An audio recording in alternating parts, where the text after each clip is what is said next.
Hey, welcome back everybody. Want to quickly show you guys. I know on some of these updates, some of you guys lost the accessibility kind of floating screen. So basically what it was is this floating screen here that's kind of like a little shortcut. If you click on it, kind of gives you quick, like for screenshots, or you can put things you have on here. So a lot of you guys like that instead of doing the like a screen capture like this, or the button down to capture any screen icons there.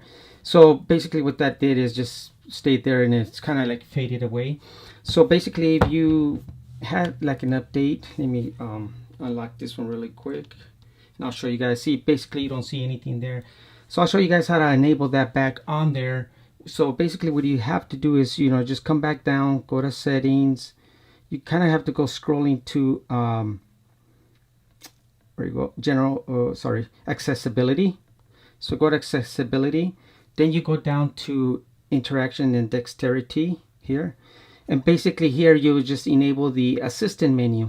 So once you flip that on, you'll see how that came back on. So if I was to go back on the home screen there, you now have it, and it is a floating kind of, you can put it anywhere you want, and you click on it, you got the screenshot. So if you wanted to quickly do a screenshot, and there you go, it's there, and you can go in here and edit it, to kind of do whatever you want. Let's say you wanted to just get that one corner, quick notes of it, and just send it away. And that's basically a good way to share it. Then you go to share really quick. Oops, sorry guys.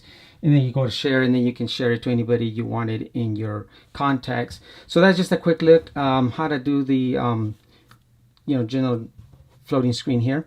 So I hope this helps for those of you that kind of lost that in one of the updates. I know that happened to my couple phones, and then I was able to bring it back if I wanted to use it. And I know some of you guys have been asking around how to enable it. So hope this helps. Thanks for watching.